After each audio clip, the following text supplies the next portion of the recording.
Hace 12 años, cuando tenía 17, mi familia se mudó a 2 estados de distancia sin decirme nada. Me dejaron una nota que decía, ya te las arreglarás.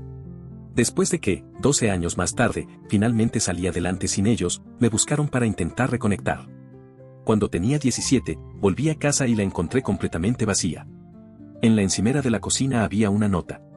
Fue lo más cruel que he leído. Solo decía, ya te las arreglarás. No sabía que había hecho mal. Creí que simplemente se habían cansado de fingir que me querían, pero la verdad es que nunca había ni siquiera fingido. Cuando tenía 13, preparé un pastel de cumpleaños para mi mamá yo solo para que ella lo llamara pastoso.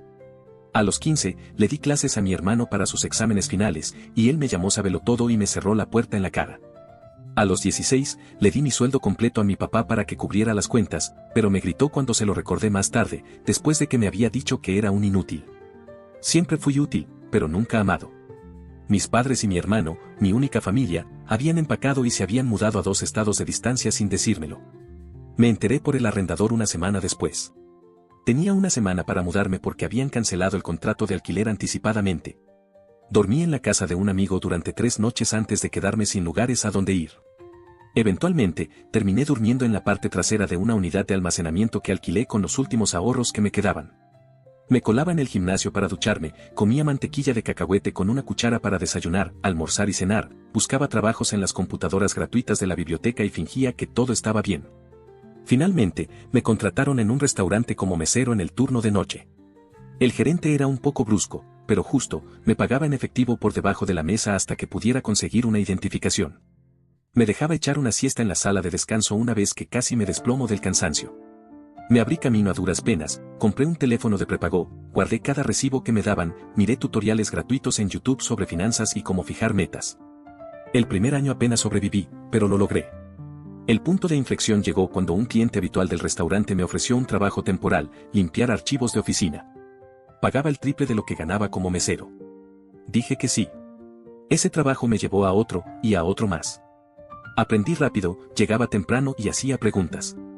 A los 22, trabajaba como freelance a tiempo completo. A los 25, lancé mi propio negocio de consultoría, yo solo, una mesa plegable y una laptop prestada. A los 27, ya tenía 5 contratistas a mi cargo, mi propia oficina y una lista de clientes que incluía empresas con las que solía soñar. Y a los 29, me convertí oficialmente en millonario. No de los de influencer, ni de los que lo fingen para Instagram, sino millonario de verdad, con ahorros, una cuenta de jubilación, sin deudas, un apartamento pagado y seguro médico que podía permitirme.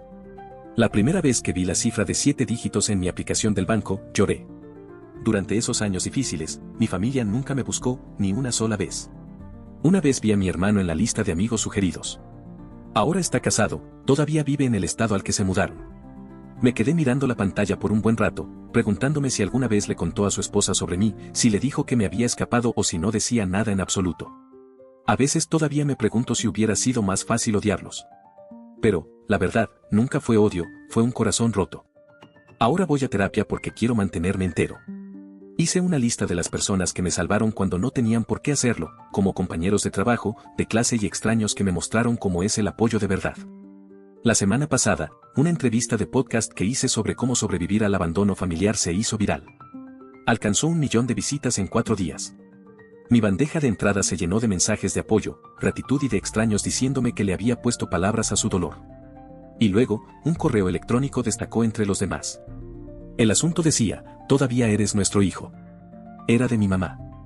No había una disculpa, solo un párrafo sobre cómo había escuchado mi versión y que tal vez podíamos hablar.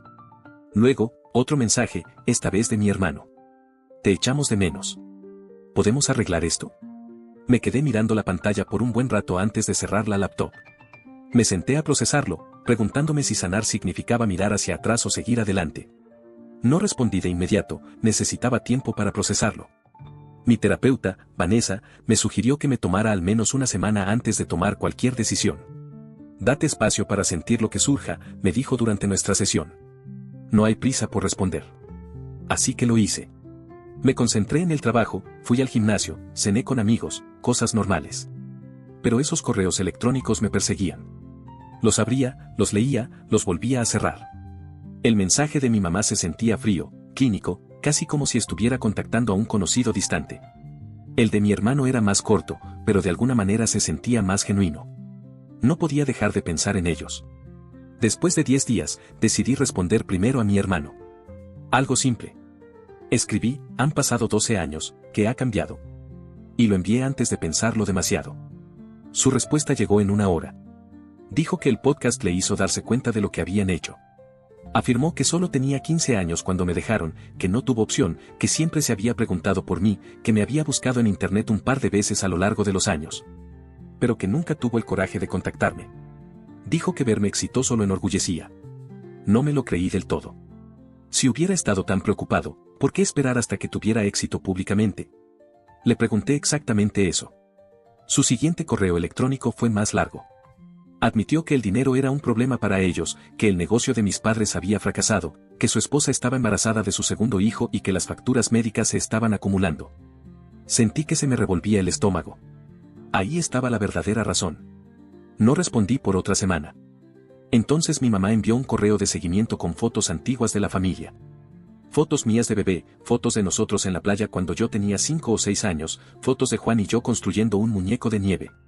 Momentos felices que sentía que pertenecían a la vida de otra persona. Al final del correo, escribió, cometimos errores. Queremos enmendarlos. Le mostré los correos a Vanessa durante nuestra siguiente sesión. Me recordó que yo tenía el control, que podía establecer límites, que no les debía nada. Pero también dijo que quizás el cierre me ayudaría a seguir adelante, ya fuera a través de una reconciliación o de un adiós definitivo. Asentí, pero por dentro me sentía en conflicto. Una parte de mí quería decirles que se fueran al infierno. Otra parte quería entender por qué me habían dejado. Y una pequeña y estúpida parte de mí todavía quería que me quisieran. Decidí encontrarme con mi hermano primero, solo con él, sin mis padres. Arreglamos vernos en una cafetería en Chicago, a medio camino entre donde ambos vivíamos. Volé esa mañana, me registré en un hotel y traté de calmar mis nervios. Casi canceló 3 veces, pero a las 2 de la tarde entré en la cafetería y lo vi de inmediato. Se veía más viejo, más grueso, con el pelo retrocediendo, pero sus ojos eran los mismos. Se levantó cuando me vio, torpe e inseguro. No lo abracé. Simplemente nos sentamos uno frente al otro con nuestros cafés, como extraños. Los primeros 20 minutos fueron dolorosos, una charla trivial sobre el clima, sobre mi vuelo, sobre su viaje. Luego, empezó a disculparse. Alberto, lo siento mucho, dijo su voz, quebrándose. Yo era solo un niño cuando pasó. No supe que planeaban dejarte atrás hasta que fue demasiado tarde. Tenía demasiado miedo de enfrentarlos. Simplemente lo escuché, observando su rostro en busca de señales de engaño. Parecía sincero, pero ya me habían engañado antes. Le hice la pregunta que me había atormentado durante 12 años, ¿por qué yo? ¿Por qué fui yo el que se quedó atrás? Miró su café. Siempre te vieron como el fuerte, el independiente, el que estaría bien por su cuenta. Pensaron que no los necesitabas tanto como yo. Se convencieron a sí mismos de que estarías mejor sin ellos. Fue la cosa más ridícula que había escuchado en mi vida. Le conté lo de la unidad de almacenamiento, lo de comer mantequilla de cacahuete durante semanas, lo de ducharme en el gimnasio y trabajar en turnos de noche a los 17. Su rostro se desmoronó. No lo sabía, susurró. Me dijeron que tenías un plan, que querías quedarte atrás, que ibas a vivir con la familia de un amigo, que habías elegido separarte de nosotros. Todo mentiras. Al final de nuestro encuentro, no estaba seguro de qué pensar. Parecía genuinamente arrepentido. Me mostró fotos de su esposa e hija, me contó sobre su trabajo como contador, me preguntó sobre mi negocio y no me pidió dinero directamente, lo cual me sorprendió. Cuando nos separamos, me abrazó. Lo dejé, pero no devolví el abrazo. Solo me quedé allí, con los brazos a los costados, sin sentir nada. De vuelta en mi hotel, llamé a Vanessa y le conté todo. Ella señaló que, aunque mi hermano parecía arrepentido, todavía se estaba victimizando en lugar de reconocer su papel en mi abandono. Ella tenía razón. Tenía 15 años, no 5. Suficientemente mayor para coger un teléfono, lo suficientemente mayor para enviar un correo, lo suficientemente mayor para ver cómo estaba en algún momento en 12 años. Esa noche, mi mamá llamó. No le había dado mi número, así que Juan debió de hacerlo. Casi no respondí, pero la curiosidad me pudo. Su voz sonaba más vieja, más ronca. Lloró cuando dije hola, empezó a hablar de lo orgullosa que estaba de mí, de cómo siempre supo que triunfaría, de lo especial que era. La dejé hablar hasta que se agotó, luego le hice la misma pregunta que a mi hermano, ¿por qué yo? Su respuesta fue diferente, estábamos endeudados, Alberto. No podíamos permitirnos 3 bocas que alimentar. Sabíamos que eras lo suficientemente listo como para salir adelante por tu cuenta. Pensamos que irías a servicios sociales y te pondrían con una familia mejor. Creímos que te estábamos haciendo un favor. Le colgué. Bloqueé su número de inmediato, tiré mi teléfono al otro lado de la habitación y grité en una almohada. A la mañana siguiente, tenía un correo electrónico de mi papá. El primer contacto en 12 años. No se disculpó. En cambio, escribió sobre lo duras que habían sido sus vidas, sobre facturas médicas y negocios fracasados, sobre cómo la esposa de Juan necesitaba cirugía y sobre cómo se enfrentaban al desahucio. Luego, al final, me preguntó si podía ayudar a la familia. Ni una sola pregunta sobre mi vida, ni un solo reconocimiento de lo que habían hecho. Le reenvié el correo a Vanessa con el asunto, y ahí está. Me llamó de inmediato, a pesar de ser domingo. Hablamos durante una hora sobre límites, sobre la diferencia entre perdón y reconciliación, sobre la diferencia entre ayudar a alguien y habilitarlo, sobre lo que realmente quería frente a lo que creía que debía querer. El lunes por la mañana tomé mi decisión. Le envié un correo a mi hermano. Le dije que me alegraba que nos hubiéramos visto, que entendía que estaba en una posición difícil cuando éramos más jóvenes, que estaba dispuesto a tener una relación con él y su familia, pero con límites claros. Nada de dinero, nada de préstamos, nada de apoyo financiero de ningún tipo. Y nada de relación con nuestros padres hasta que asumieran toda la responsabilidad por sus acciones. Su respuesta fue inmediata y reveladora. Estoy muy decepcionado, Alberto, escribió. Nuestros padres de verdad necesitan ayuda. La familia debería apoyarse. Estás siendo egoísta con tu éxito. Todos los botones de culpa que me habían instalado de niño se activaron a la vez. No respondí. En lugar de eso, reservé una cita con Vanessa y unas vacaciones a Bali. Necesitaba espacio para procesarlo todo. 3 días después, Juan llamó, dejó un mensaje de voz disculpándose por su correo. Dijo que entendía mi posición, que todavía quería una relación en mis términos y que respetaría mis límites. Lo escuché 2 veces, tratando de decidir si era sincero o si solo estaba cambiando de táctica.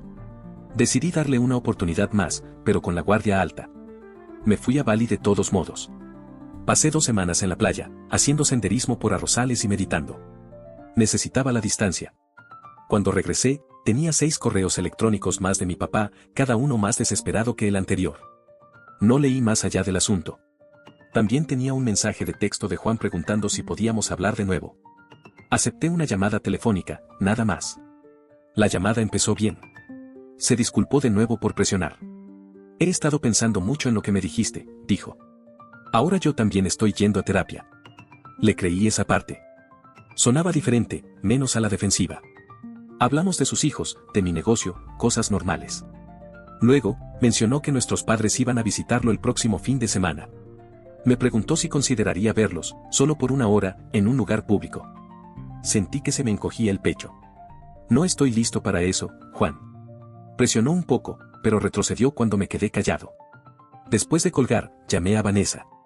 Tuvimos una sesión de emergencia esa noche.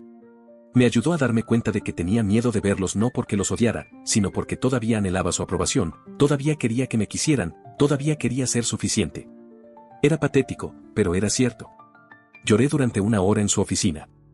Al día siguiente, Juan me envió un mensaje de texto de nuevo. Dijo que nuestra mamá había estado llorando toda la noche después de que le dijo que yo no me reuniría con ellos.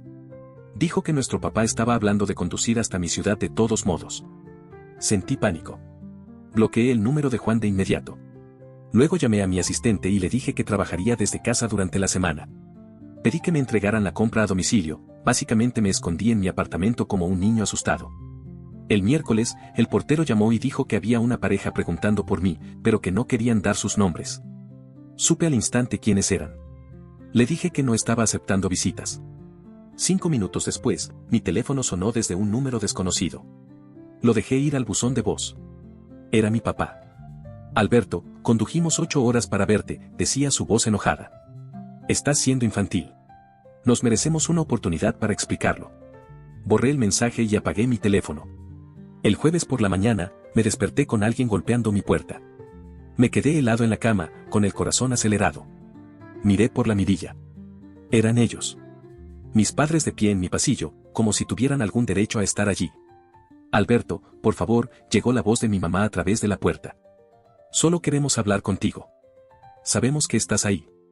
Te queremos, lo sentimos, añadió mi papá. No abrí la puerta. Me senté en el suelo con la espalda contra la pared, temblando. Eventualmente, se fueron.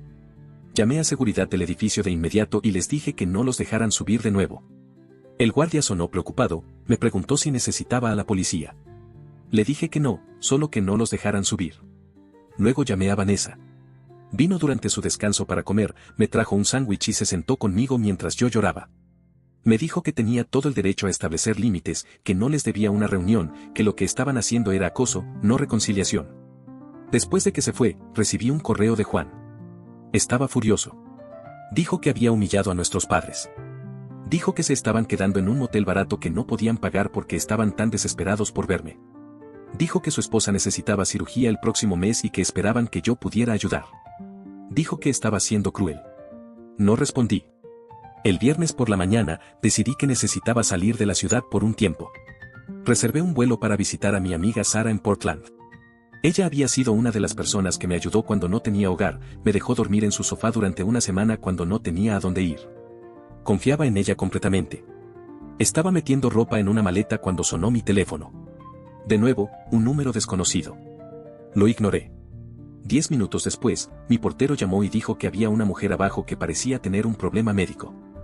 Dijo que estaba preguntando por mi nombre, afirmando ser mi madre. Me sentí mal. Le dije que llamara a una ambulancia si necesitaba ayuda, pero que yo no iba a bajar. Sonó incómodo, pero accedió. Terminé de empacar y bajé una hora después.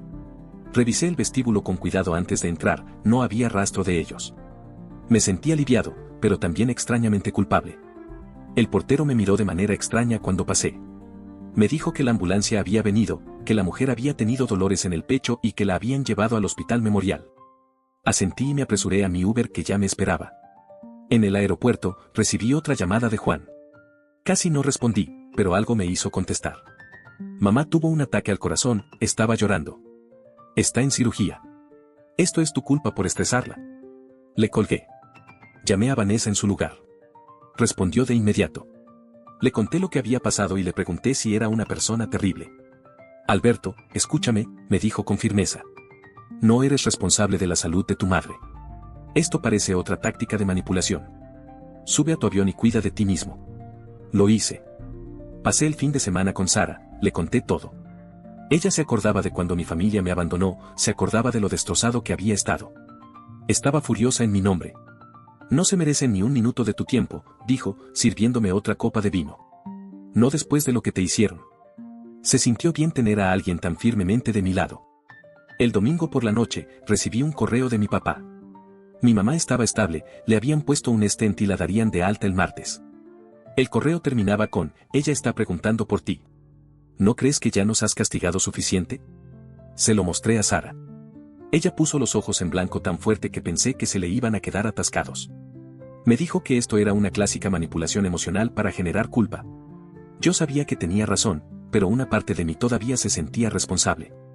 Volé a casa el lunes y encontré flores afuera de la puerta de mi apartamento. La tarjeta decía, por favor, llámanos. Nos quedaremos en el Holiday Inn hasta el miércoles. No había una disculpa, ni un reconocimiento de mis límites, solo otra demanda. Tiré las flores por el conducto de la basura. El martes por la mañana, recibí un mensaje de texto de un número desconocido. Era una foto de mi mamá en una cama de hospital, con aspecto pálido y pequeño. El mensaje decía, puede que no le quede mucho tiempo.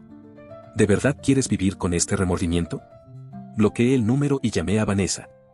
Ella sugirió que me tomara un descanso de las redes sociales, que cambiara mi número, quizás incluso que me quedara con un amigo por un tiempo. Estuve de acuerdo. Llamé a mi asistente y le dije que estaría trabajando de forma remota durante 2 semanas. Empaqué otra maleta. Antes de que pudiera irme, mi portero volvió a llamar. Dijo que había una mujer joven abajo preguntando por mí, que tenía un niño pequeño con ella, y que afirmaba ser mi cuñada. Me sentí acorralado. Esta gente no se detendría. Le dije al portero que la dejara subir. Decidí enfrentar esto de frente. La mujer que llamó a mi puerta se veía agotada, tenía ojeras oscuras y sostenía a un niño durmiendo sobre su hombro. Soy Karen, dijo en voz baja. La esposa de Alberto. Vine sola porque quería hablar contigo sin el drama familiar. La dejé entrar a regañadientes, le ofrecí agua. Aceptó agradecida. Karen puso a su hija dormida en mi sofá, le arropó con una manta, luego se sentó en la mesa de mi cocina y empezó a hablar. Solo me enteré de ti hace 3 años, admitió. Juan me dijo que te escapaste a los 17, que cortaste el contacto con la familia. Siempre me pareció extraño, pero nunca presioné. Escuchar tu podcast fue un shock. Lo confronté y finalmente admitió la verdad. Simplemente escuché, sin saber qué creer ya. Karen parecía sincera. Estoy horrorizada por lo que te hicieron, continuó. Insistí en que Juan se pusiera en contacto, pero no tenía ni idea de que iban a pedirte dinero. Me da vergüenza y estoy enfadada por eso. Sí, necesito una cirugía por un problema de tiroides, pero tenemos seguro. Tus padres son los que tienen problemas financieros, no nosotros. Le pregunté por qué había venido. Me miró directamente a los ojos. Te mereces saber toda la verdad, dijo. Tus padres le han estado diciendo a todo el mundo que abandonaste a la familia, que estabas mentalmente inestable, que les robaste dinero antes de desaparecer, que pasaron años buscándote. Todo mentiras para encubrir lo que habían hecho. Sentí como si me hubieran dado un puñetazo. ¿Cómo sabes que esto es verdad? Sacó su teléfono y me mostró publicaciones de Facebook de hace años. Mi mamá pidiendo oraciones para encontrar a su hijo problemático, mi papá afirmando que yo había tomado sus ahorros antes de huir. Publicaciones sobre contratar investigadores privados, sobre revisar refugios para personas sin hogar, todo cuidadosamente redactado para hacerlos parecer víctimas. Todo con años de antigüedad, después de que me habían abandonado. Karen se disculpó por haber sido parte de ello, incluso sin saberlo. Dijo que también había confrontado a mis padres, que le habían admitido todo cuando ella amenazó con contarle la verdad a toda la familia. Dijo que ahora estaban desesperados porque sus mentiras se estaban desmoronando, que mi podcast había hecho que la gente hiciera preguntas que no podían responder. Su hija se despertó entonces, una niña pequeña y linda con pelo rizado. Esta es Lily, dijo Karen suavemente. Tiene 3 años. Estoy esperando otra hija. Quiero que mis hijos conozcan a su tío, pero solo si tú también quieres eso. Sin presión, sin culpa, solo una puerta abierta si alguna vez decides cruzarla. Después de que se fueron, me senté en mi apartamento durante horas procesando todo. Volví a llamar a Vanessa y le conté todo lo que Karen había dicho. No estaba sorprendida. Los abusadores a menudo controlan la narrativa, explicó. Crean realidades alternativas donde ellos son las víctimas. Me preguntó qué quería hacer ahora. Honestamente, no lo sabía. Esa noche, recibí otro correo electrónico de mi papá. Este era diferente, enojado, amenazante. Decía que si yo contaba mentiras sobre ellos en internet, me demandarían por difamación. Decía que tenían pruebas de que les había robado. Decía que irían a los medios con su versión si yo no quitaba el podcast y emitía una disculpa pública. Decía que esperaban una compensación financiera por el daño a sus reputaciones. Se lo reenvié a Vanessa, luego a mi abogado, Marcos. Me llamó de inmediato. Esto es una amenaza vacía, me aseguró. La verdad es una defensa absoluta contra la difamación. Guarda todo, pero no respondas. Yo me encargaré si realmente presentan algo, lo cual dudo que hagan. La gente que realmente va a demandar no suele anunciarlo primero. Al día siguiente, recibí una llamada de Juan. La dejé ir al buzón de voz. Sonaba aterrorizado. Alberto, Karen me dijo que te visitó. Nuestros padres están furiosos. Ahora también están diciendo cosas terribles sobre ella. Tengo miedo de que intenten algo desesperado. Por favor, devuélveme la llamada al teléfono de Karen, no al mío. Ya no sabía qué creer. Volví a llamar a Marcos. Él sugirió que me reuniera con Juan y Karen en algún lugar público con el presente como mi abogado, solo para escucharlos. Acepté a regañadientes. Arreglamos una reunión en un restaurante cerca de la oficina de Marcos para el día siguiente. Llegaron a tiempo, ambos se veían terribles, estresados, agotados. Karen tenía un moretón en el brazo que intentaba ocultar. Juan no podía hacer contacto visual. Soy Marcos, el abogado de Alberto, dijo mientras nos sentábamos, lo que hizo que Juan se encogiera, pero nos sentamos, pedimos café y ellos empezaron a hablar. La historia que surgió fue peor de lo que había imaginado. Mis padres habían estado viviendo de Juan durante años, mudándose dentro y fuera de su casa, tomando dinero para emergencias, cuidando a sus hijos mientras criticaban su forma de criar. Cuando Karen nos confrontó sobre mí, mi papá la había agarrado del brazo lo suficientemente fuerte como para dejarle marcas. Juan los había echado. Ahora se estaban quedando en un motel, llamando constantemente, apareciendo en su trabajo. Escuché sin interrumpir, vi a mi hermano derrumbarse mientras describía cómo nuestros padres lo habían controlado toda su vida, cómo lo habían convencido de que yo los había abandonado. Cómo había estado demasiado asustado para cuestionar su versión de los hechos, cómo había estado atrapado en su red de manipulación y mentiras durante 12 años. Cómo estaba aterrorizado de que pudieran lastimar a Karen o a los niños. Marcos hizo preguntas cuidadosas sobre enredos financieros, sobre títulos de propiedad de casas y cuentas bancarias, sobre si mis padres tenían llaves de su casa. Juan respondió a todo. Dijo que habían confirmado su hipoteca, que mi papá todavía estaba en su cuenta bancaria desde que estaba en la universidad, que tenían llaves de repuesto, que conocían todas sus contraseñas. Marcos tomaba notas, ocasionalmente mirándome. Al final de la reunión, me sentí agotado pero más claro. Esto ya no se trataba solo de mí. Juan y Karen también eran víctimas a su manera, diferente a la mía, pero aún atrapados. Marcos sugirió que hablaran con un abogado propio, les dio la tarjeta de un colega. Les dijo que cambiaran sus cerraduras, contraseñas y cuentas bancarias de inmediato. Asintieron, luciendo abrumados pero agradecidos. Mientras se iban, Juan me abrazó. Esta vez, yo le devolví el abrazo. No era un perdón, todavía no, pero era algo. Un reconocimiento de que ambos habíamos sido dañados por las mismas personas, de que tal vez podríamos ayudarnos a sanar el uno al otro. Esa noche, recibí una serie de mensajes de texto cada vez más desquiciados de los números de mis padres. Acusaciones, amenazas, manipulación emocional. Los bloqueé todos. Luego llamé a Karen y le pregunté si estaban a salvo. Dijo que sí, que habían cambiado las cerraduras, que se habían quedado con amigos la noche anterior. Estamos investigando una orden de restricción. Me sentí aliviado, pero todavía preocupado. A la mañana siguiente, me desperté con mi teléfono sonando. Era Karen, histérica. Entraron a nuestra casa, sollozó. Se llevaron las fotos de bebé de Lili, documentos importantes, la laptop de Juan. Dejaron una nota, los asuntos familiares deben quedarse en la familia. Le dije que llamara a la policía de inmediato y que yo me encontraría con ellos en su casa. Llamé a Marcos de camino. Cuando llegué, había un coche de policía afuera de su casa. Un oficial estaba tomando declaraciones en la sala de estar. El lugar era un desastre, cajones sacados, papeles esparcidos. Juan estaba sentado en el sofá, con la cabeza entre las manos. Karen estaba señalando los objetos que faltaban al oficial. Me presenté como familiar que venía a ayudar. El oficial parecía escéptico de que los abuelos hubieran entrado a la fuerza. ¿Están seguros de que no usaron una llave?, preguntó. Quizás esto es un malentendido. Karen le mostró su brazo magullado, le contó sobre el comportamiento escalado, sobre las amenazas, sobre cómo los habían estado acosando. Él tomó notas, pero no parecía convencido. Dijo que sin pruebas sería difícil demostrar quién hizo esto. Después de que la policía se fue, limpiamos juntos. Encontramos más cosas que faltaban, álbumes de fotos, documentos financieros, la llave de repuesto de su coche. Juan parecía derrotado. Esto es mi culpa, dijo. Debería haber protegido mejor a mi familia. Debería haberlos enfrentado hace años. Debería haberte buscado con más ahínco. No lo contradije, pero tampoco lo culpé. Ya estábamos más allá de eso. Marcos llegó mientras terminábamos. Miró a su alrededor con gravedad. Dijo que esto cambiaba las cosas, que necesitábamos documentar todo, que entrar a la fuerza era un crimen grave, que todos deberíamos quedarnos en otro lugar por unos días. Que él nos ayudaría a solicitar órdenes de restricción de emergencia por la mañana. Asentimos, demasiado agotados para discutir. Karen empacó maletas para ellos mientras Juan y yo asegurábamos la casa lo mejor que podíamos, cambiamos las cerraduras de nuevo, revisamos las ventanas, discutimos sobre cámaras de seguridad. Se sentía surrealista tomar estas precauciones contra nuestros propios padres, pero también necesario. Habían cruzado una línea que no se podía volver a cruzar. Mientras nos íbamos, Juan recibió un mensaje de texto de nuestro papá. Solo 3 palabras, te estamos observando. Me lo mostró, con las manos temblando.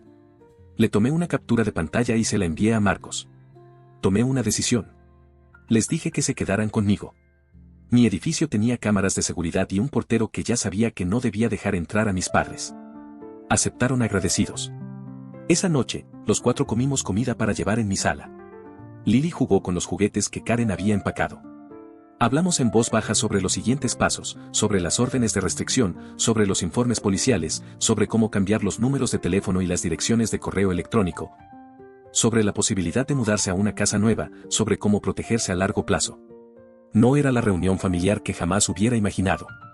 Estaba allí, con el hermano que había permitido que me abandonaran, su esposa que había creído sus mentiras y su hija, que era inocente en todo esto. Pero de alguna manera, se sentía bien. Como si por fin estuviéramos enfrentando la verdad juntos. Como si, tal vez, solo tal vez, pudiéramos construir algo nuevo de las cenizas de lo que nuestros padres habían destruido. A la mañana siguiente, Marcos llamó. Dijo que había presentado órdenes de restricción de emergencia para todos nosotros. Dijo que teníamos que comparecer en el tribunal la próxima semana para hacerlas permanentes. Dijo que también había informado del allanamiento a un detective que conocía, que se lo estaba tomando más en serio que los oficiales que habían respondido inicialmente. Dijo que todos deberíamos quedarnos juntos hasta que se resolviera. Acepté.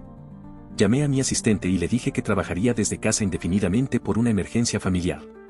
Ella lo entendió y reorganizó mi horario. Acomodé un espacio de trabajo en mi habitación de invitados para Juan, que también necesitaba trabajar de forma remota.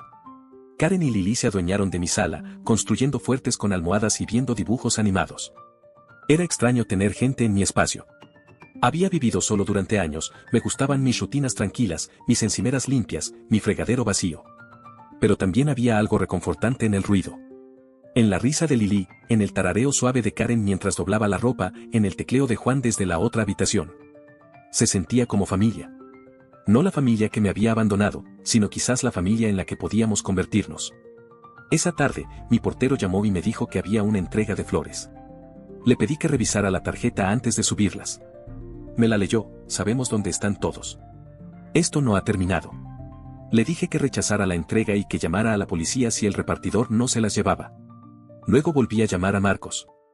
Dijo que añadiría esto a nuestro archivo del caso, que fortalecía nuestra solicitud de órdenes de restricción y que estábamos haciendo todo bien. No les conté a Juan ni a Karen sobre las flores. Ya estaban lo suficientemente estresados. En su lugar, pedí más comida, preparé la cena para todos y jugué con Lili, tratando de crear algo de normalidad en esta situación tan extraña. Pero esa noche, después de que todos estaban dormidos, me senté solo en mi cocina y finalmente me permití sentir todo, el miedo, la ira, el dolor, la extraña esperanza. Lloré en silencio en una toalla de cocina para que nadie pudiera oírme.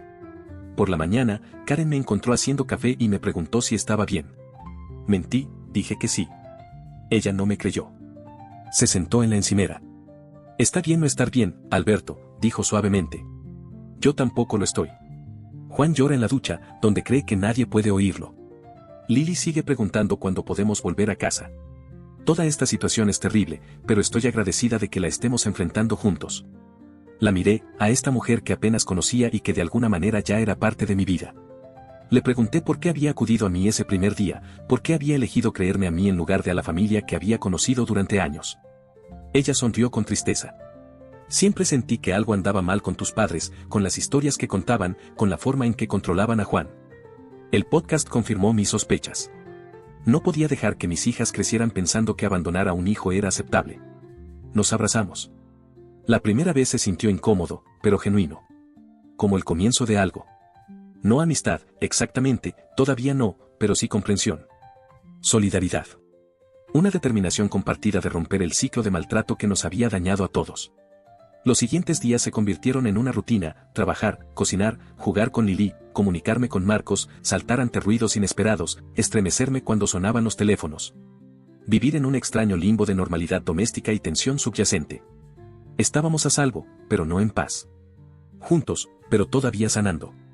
Familia, pero aún aprendiendo lo que eso significaba. El viernes, Marcos llamó con noticias. El detective había encontrado pruebas, imágenes de seguridad de una gasolinera cerca de la casa de Juan que mostraban el coche de nuestros padres aparcado allí durante el tiempo del allanamiento. La audiencia para la orden de restricción estaba programada para el lunes y él estaba seguro de que nos la aprobarían. Todos nos sentimos aliviados, pero todavía ansiosos, todavía esperando la próxima escalada. Llegó esa noche. Un ladrillo a través de la ventana del coche de Juan en el estacionamiento. Sin nota esta vez, no hacía falta. El mensaje era claro. Las imágenes de seguridad del edificio mostraban a un hombre con una gorra de béisbol, con la cara cuidadosamente apartada de las cámaras. No podíamos probar que fuera nuestro padre, pero todos lo sabíamos. Presentamos otro informe policial, lo agregamos a nuestro expediente y tratamos de que Lili no viera lo asustados que estábamos. El domingo por la noche, nos sentamos juntos a preparar un plan para el tribunal. Qué ponernos, qué decir, qué pruebas llevar, cómo explicar nuestra historia familiar sin sonar locos, cómo hacer que el juez entendiera el patrón de escalada, cómo protegernos legal y físicamente. Se sentía surrealista discutir a nuestros padres de esta manera, como si habláramos de extraños. Extraños peligrosos que casualmente compartían nuestro ADN. Mientras hablábamos, mi teléfono emitió un sonido de notificación de correo electrónico de mi mamá. Asunto, última oportunidad. Casi lo borro sin leer, pero algo me hizo abrirlo. Era corto, solo una línea: si vas a la corte mañana, te arrepentirás el resto de tu vida. Se lo mostré a Marcos, que se había quedado a cenar. Le hizo una captura de pantalla, lo agregó a nuestro archivo y me dijo que no respondiera. Dijo que este tipo de amenaza solo ayudaría a nuestro caso. Esa noche, ninguno de nosotros durmió bien. No dejaba de revisar mis cerraduras, escuchar ruidos, preguntándome qué harían mis padres a continuación, preguntándome si estábamos reaccionando de forma exagerada, preguntándome si estábamos reaccionando de forma insuficiente, preguntándome cómo mi vida había llegado a este punto, de adolescente abandonado a exitoso hombre de negocios. A esconderme en mi propio apartamento de las personas que me dieron la vida. El lunes por la mañana llegó con una extraña calma. Nos vestimos con cuidado, con ropa de negocios informal, respetable y de confianza. Karen hizo arreglos para que una amiga cuidara de Lili. Fuimos al juzgado en coches separados, por si acaso. Nos encontramos con Marcos en las escaleras de afuera. Se veía seguro, con un maletín en la mano. Nos dijo que había manejado docenas de casos como este, que la evidencia era fuerte, que los jueces se tomaban las amenazas en serio y que estaríamos protegidos. Mientras entrábamos en el juzgado, los vi. Mis padres de pie cerca de la entrada, con un aspecto más viejo de lo que recordaba, más pequeños de alguna manera. Mi mamá me vio primero e intentó acercarse. Mi papá la agarró del brazo y la contuvo. Nos vieron pasar, no hablaron, no intentaron acercarse, solo miraron con una mezcla de ira y algo más, algo que podría haber sido miedo. Pasamos junto a ellos y entramos al edificio, nos registramos en seguridad, seguimos a Marcos a la sala del tribunal correcta y nos sentamos juntos en un banco esperando que llamaran nuestro caso. Podía sentir a mis padres entrar detrás de nosotros, podía sentir que se sentaban en el lado opuesto de la sala, casi podía escuchar su conversación susurrada. Pero no me di la vuelta, mantuve mis ojos al frente, concentrado en respirar. El juez llamó nuestro caso. Nos levantamos, avanzamos y tomamos nuestros lugares. Marcos presentó nuestra evidencia con calma, el allanamiento, los mensajes de texto amenazantes, las flores, el ladrillo, el correo electrónico, el historial de abandono y manipulación. El juez escuchó con atención, hizo preguntas aclaratorias y miró a nuestros padres con creciente preocupación. Cuando fue su turno, mis padres se acercaron al estrado. Sin abogado, solo ellos. Mi papá habló primero. Afirmó que estábamos exagerando, que solo intentaban reconectar con la familia, que nunca habían roto ninguna ley, que nos amaban y querían hacer las paces, que todo era un malentendido magnificado. El juez preguntó sobre las imágenes de seguridad y los mensajes amenazantes. Mi papá lo negó todo. Dijo que no eran ellos en las imágenes, que sus mensajes de texto estaban siendo malinterpretados y que ellos eran las víctimas aquí, no nosotros. Mi mamá asintió, ocasionalmente secándose los ojos con un pañuelo. Entonces el juez les preguntó directamente sobre haberme abandonado a los 17 años. Mi papá dudó, comenzó a hablar de adolescentes problemáticos, de decisiones difíciles, de hacer lo que creían que era mejor. El juez lo interrumpió y le preguntó de nuevo, directamente, dejó a su hijo menor de edad solo y se mudó a otro estado. Mi papá bajó la mirada, murmuró algo sobre dificultades financieras. La expresión del juez se endureció. Después de escuchar a ambas partes, el juez concedió nuestras órdenes de restricción, 3 años, sin contacto, sin acercarse a nuestros hogares o lugares de trabajo, sin mensajes a través de terceros. Cualquier violación resultaría en un arresto inmediato. Mis padres se veían aturdidos, como si no pudieran creer que esto estuviera pasando, como si nunca antes hubieran enfrentado consecuencias. Cuando salimos de la sala del tribunal, mi mamá me llamó por mi nombre, solo una vez, suavemente. Seguí caminando, no miré atrás. Sentí un peso levantarse con cada paso. No era sanar, todavía no, pero era el comienzo. El primer límite real que no se podía cruzar sin consecuencias graves. Afuera, Marcos nos estrechó las manos a todos. Dijo que lo habíamos hecho bien, que las órdenes eran sólidas, que lo llamáramos de inmediato si había alguna violación. Dijo que estaba orgulloso de nosotros por defendernos. Le dimos las gracias, sintiéndonos aturdidos pero aliviados, como sobrevivientes de un desastre natural, parpadeando bajo la luz del sol. Juan me abrazó en las escaleras del juzgado, un abrazo de verdad esta vez. Lo siento, Alberto, dijo con la voz quebrada. Por todo. Por no protegerte entonces, por no encontrarte antes, por creer sus mentiras, por traer este caos de vuelta a tu vida. Yo lo abracé de vuelta. Le dije que íbamos a estar bien, que ahora nos teníamos el uno al otro, que podíamos construir algo nuevo, algo mejor. Mientras caminábamos hacia nuestros coches, sentí que mi teléfono vibraba. Un mensaje de texto de un número desconocido. Casi no lo reviso, pero cuando lo hice, sentí un escalofrío.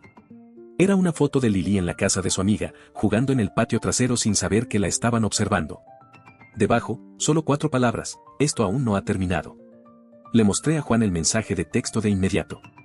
Se puso blanco. Llamó a Karen, que ya estaba de camino a recoger a Lily. Les dije que nos encontráramos en mi apartamento. Luego llamé a Marcos desde el coche, mis manos temblaban tanto que apenas podía sostener el teléfono. Me dijo que le reenviara el mensaje y que condujera directamente a casa. Dijo que llamaría a la policía y que nos encontraría allí. Dijo que era una clara violación de la orden de restricción y que me mantuviera tranquilo, pero alerta. El viaje de regreso se sintió como si durara una eternidad. No dejaba de revisar mis espejos, paranoico de que mis padres me estuvieran siguiendo. Cuando finalmente entré en el garaje de mi edificio, me senté en mi coche por un minuto, solo respirando, tratando de recuperarme antes de enfrentar a Juan y Karen. Necesitaban que fuera fuerte en ese momento. Los encontré ya en mi apartamento. Karen abrazaba a Lily como si pudiera desaparecer. La pobre niña se veía confundida y asustada. Juan caminaba de un lado a otro, pasándose las manos por el pelo una y otra vez. Les mostré el mensaje. Karen empezó a llorar, dijo que habían estado vigilando a su bebé, que nunca se perdonaría si algo le pasaba a Lily. Juan los abrazó a ambos, con una mirada más decidida de lo que nunca le había visto. Marcos llegó 20 minutos después con 2 agentes de policía. Tomaron nuestras declaraciones, miraron el mensaje, hicieron algunas llamadas. Dijeron que enviarían un coche patrulla a la casa de la amiga para ver cómo estaban las cosas. Dijeron que intentarían rastrear el número y que aumentarían las patrullas alrededor de mi edificio. Todas las cosas correctas, pero podía decir que no entendían del todo lo peligrosos que podían ser mis padres, lo impredecibles, lo desesperados. Después de que la policía se fue, nos sentamos en mi sala tratando de encontrar los siguientes pasos. Karen sugirió ir a un hotel con nombres diferentes. Juan pensó que deberíamos conducir a la casa de su primo, a unos pocos estados de distancia. Yo simplemente me senté allí, enojándome cada vez más. Esto era una tontería. Habíamos hecho todo bien, seguido todos los canales legales, obtenido nuestras órdenes de restricción y todavía nos estaban aterrorizando, todavía controlaban nuestras vidas a través del miedo. Me levanté de repente. He terminado de correr, dije. He terminado de esconderme, de dejar que me dicten cómo vivir mi vida. Ya me robaron mi infancia, no les voy a dar mi edad adulta también. Juan me miró como si estuviera loco. ¿Qué planeas hacer? Honestamente, todavía no lo sabía. Pero sabía que no podíamos seguir viviendo así. Esa noche nos turnamos para vigilar mientras los otros dormían. Yo tomé el primer turno, sentado junto a la ventana de mi sala con todas las luces apagadas, observando la calle de abajo. Alrededor de las 2 de la madrugada, vi un coche que reconocí, el viejo Buick de mi papá. Dio la vuelta a la manzana 3 veces antes de aparcar al otro lado de la calle. Tomé fotos con mi teléfono y luego desperté a Juan. Vimos juntos cómo nuestro papá se sentaba en su coche, solo mirando mi edificio. No se acercó, no violó la orden de restricción técnicamente, solo nos hizo saber que estaba allí, vigilando, esperando. Por la mañana, le envié las fotos a Marcos.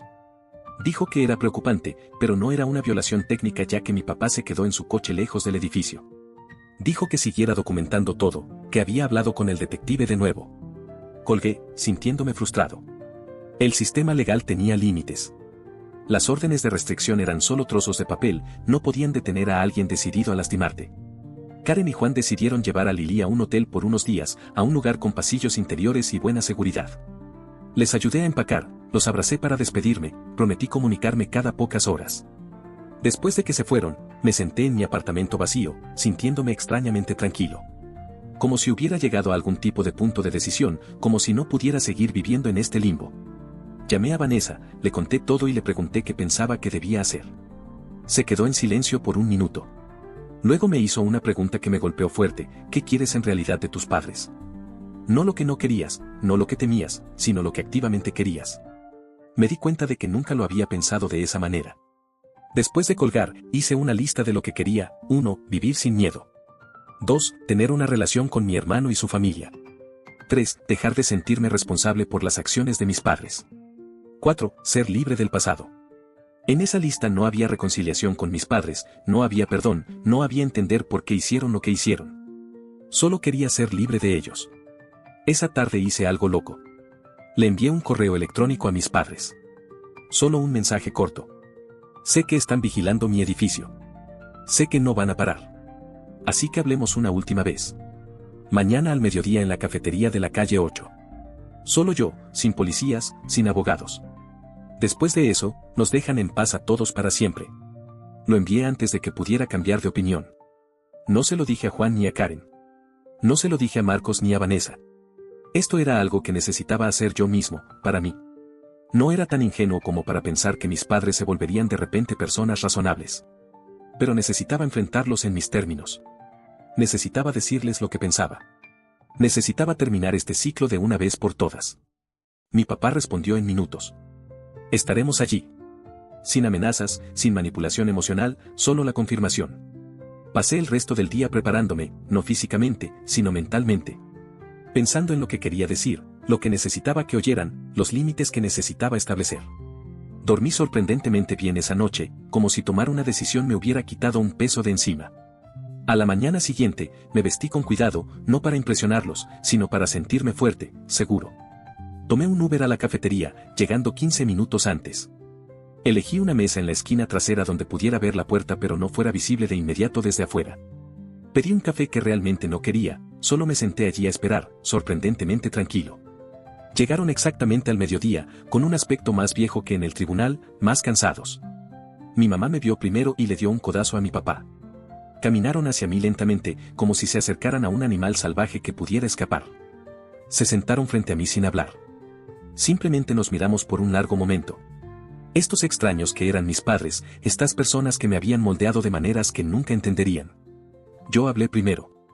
No convoqué esta reunión para reconciliarme o para darles dinero o para escuchar excusas. La convoqué para que entiendan una cosa, se acabó. Han perdido. No solo el caso en la corte, me han perdido a mí, a Juan, a sus nietos, cualquier oportunidad de ser parte de nuestras vidas. Y si no pueden aceptar eso, si siguen acosándonos, amenazándonos, tratando de volver a entrar, los destruiré. Mi papá intentó interrumpir. Le levanté la mano. No he terminado. Luego saqué mi teléfono y les mostré capturas de pantalla de todos sus mensajes amenazantes, la foto de Lili, los correos electrónicos. Les he enviado copias a todas las personas en sus vidas, sus hermanos, su iglesia, sus vecinos, sus empleadores. A todos. Todavía no, pero lo haré si contactan a alguno de nosotros de nuevo, si se acercan a nuestras casas, si tan solo mencionan nuestros nombres a alguien que conozcamos. Mi mamá empezó a llorar. Solo queremos a nuestra familia de vuelta. Cometimos errores, pero nos merecemos otra oportunidad. Nos estamos haciendo mayores y no queremos morir solos. La miré por un largo momento. Deberían haber pensado en eso antes de abandonar a su hijo de 17 años, antes de mentirle a todo el mundo sobre lo que habían hecho, antes de entrar a la casa de Juan, antes de amenazar a su propia nieta. Mi papá se enojó entonces. Eres un desagradecido. Siempre has sido difícil. Has puesto a tu hermano en nuestra contra. Nos debes algo por criarte. Solo me reí en su cara. ¿De verdad creen que tienen derecho a mi gratitud por hacer lo mínimo como padres durante 17 años antes de abandonarme por completo? ¿Creen que su crianza fue tan estelar que debería estar dándoles las gracias por ella? No tuvo respuesta para eso, solo se quedó allí, con la cara roja y en silencio. Mi mamá seguía llorando, pero yo no sentía nada. Ni culpa, ni simpatía, solo una fría claridad de que estas personas nunca iban a cambiar, nunca iban a asumir la responsabilidad, nunca iban a ser los padres que yo me merecía. Me levanté para irme. Esta es su última advertencia. La próxima vez que violen la orden de restricción, no solo llamaré a la policía. Me aseguraré de que todos los que conocen entiendan exactamente qué tipo de personas son en realidad. Tengo los recursos para hacer sus vidas muy difíciles si me obligan a hacerlo. No quiero hacer eso, pero lo haré para proteger a mi familia. A mi familia de verdad, Juan, Karen, Lili, la gente que elijo. Mientras me alejaba, mi mamá me llamó. Solo una vez, suavemente. ¿De verdad nos odias tanto? Me detuve, me di la vuelta. No los odio. No siento nada por ustedes. Ahora son extraños para mí, y esa es su pérdida, no la mía. Salí de esa cafetería sintiéndome más ligero de lo que me había sentido en años. Llamé a Juan desde la acera. Le conté todo. Al principio se molestó por el hecho de que los hubiera visto solo, luego se preocupó por si pudieran tomar represalias, pero sobre todo, pareció aliviado de que alguien finalmente los hubiera enfrentado directamente. Dijo que deseaba haber tenido el coraje de hacerlo hace años. Volví a mi apartamento, empaqué una maleta y decidí unirme a Juan y su familia en su hotel por unos días, solo para estar a salvo. Cuando llegué, Lili corrió a abrazarme. Tío Alberto, me llamó por primera vez. Casi lloro. Karen también me abrazó, dijo que estaba orgullosa de mí y que esperaba que por fin tuviera algo de paz. Juan simplemente me apretó el hombro, sin necesidad de palabras. Pasamos los siguientes días en un limbo extraño, esperando que mis padres hicieran su siguiente movimiento, revisando nuestros teléfonos constantemente, saltando ante ruidos inesperados. Pero no pasó nada. Ni llamadas, ni mensajes de texto, ni correos electrónicos, ni avistamientos de su coche. Solo silencio. Después de una semana, Juan y Karen decidieron volver a casa. Cambiaron todas sus cerraduras de nuevo, instalaron cámaras de seguridad e hicieron planes para poner su casa en venta. Empezaron a buscar lugares más cerca de mi ciudad. Yo también volví a mi apartamento, a mi trabajo, a algo parecido a la vida normal. Pasaron 2 semanas, luego un mes. Nada de mis padres. Marco se comunicaba regularmente. Dijo que el detective había confirmado que habían regresado a su estado de origen, que las órdenes de restricción seguían en vigor, que debíamos mantenernos alerta pero tratar de seguir adelante con nuestras vidas. Lentamente, lo hicimos. Juan encontró un nuevo trabajo en mi ciudad. Karen inscribió a Lili en el jardín de infancia. Compraron una casa a 20 minutos de mi apartamento. Cenábamos juntos todos los domingos. Empezamos a construir nuevas tradiciones, nuevos recuerdos, un nuevo tipo de familia basada en la elección en lugar de la obligación. Seguía esperando sentir algo por mis padres, tal vez dolor o culpa o ira. Pero sobre todo, sentía alivio.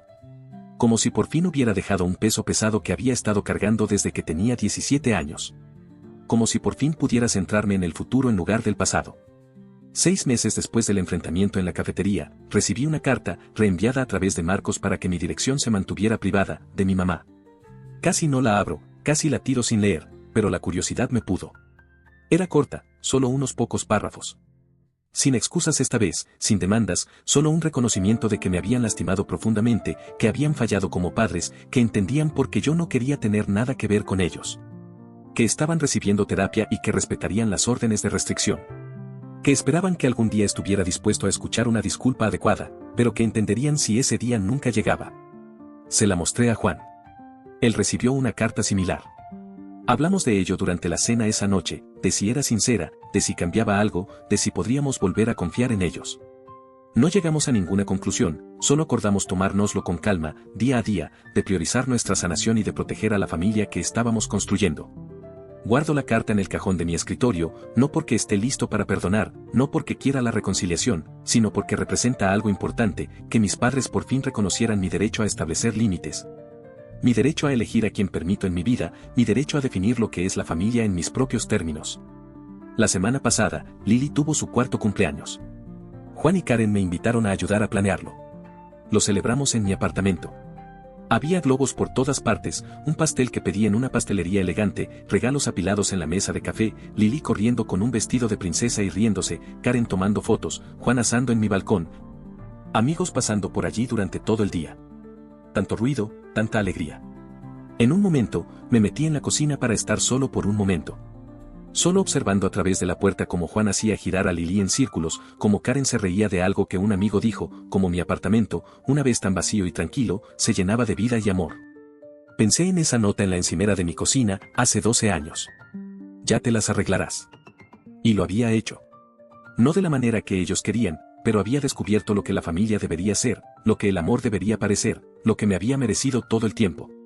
No estoy diciendo que todo sea perfecto ahora. Todavía tengo problemas de confianza, todavía voy a terapia cada semana, todavía tengo pesadillas a veces sobre ser abandonado, todavía me estremezco cuando mi timbre suena de forma inesperada. Pero estoy sanando. Todos lo estamos. Construyendo algo nuevo a partir de los pedazos rotos de nuestro pasado. Algo más fuerte. Algo elegido. Algo real. A veces la gente me pregunta si alguna vez me reconciliaré con mis padres, si alguna vez les dejaré conocer a Lili, si alguna vez los perdonaré por lo que hicieron. Todavía no tengo respuestas a esas preguntas. Tal vez algún día. Tal vez nunca. Pero lo que sí sé es esto, ya no me define lo que me hicieron. Me define lo que construí después, la persona en la que elegí convertirme, la familia que elegí crear.